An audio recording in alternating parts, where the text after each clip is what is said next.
ഈ ശത്രുക്കളോടുള്ള നമ്മളുടെ മനോഭാവങ്ങൾ എങ്ങനെയാണ്? പലപ്പോഴും നമ്മുടെ ഒരു ചിന്ത എന്ന് പറയുന്നത് നമ്മൾ ശത്രുക്കളെ എങ്ങനെയെങ്കിലും തകർത്ത് കളയണം, തോൽപ്പിച്ച് കളയണം, അവരെ അങ്ങ് അവസാനിപ്പിച്ച് കളയണം. അതൊക്കെയാണ് നമുക്ക് ഈ ശത്രുക്കളോടുള്ള ശൈലികളുള്ളത്. അതുകൊണ്ട് എന്താ സംഭവിക്കുന്നത് അറിയാമോ?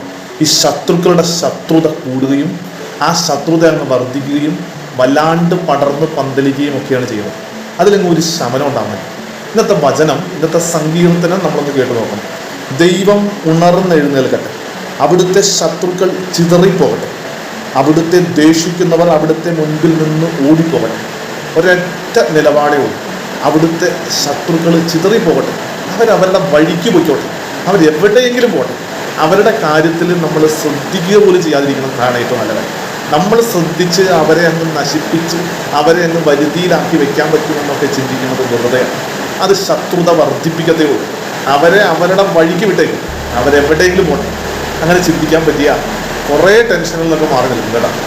തിരിച്ചറിയാൻ പറ്റട്ടെ. ഈശോ നമ്മളെ സമൃദ്ധമായി അനുഗ്രഹിക്കും.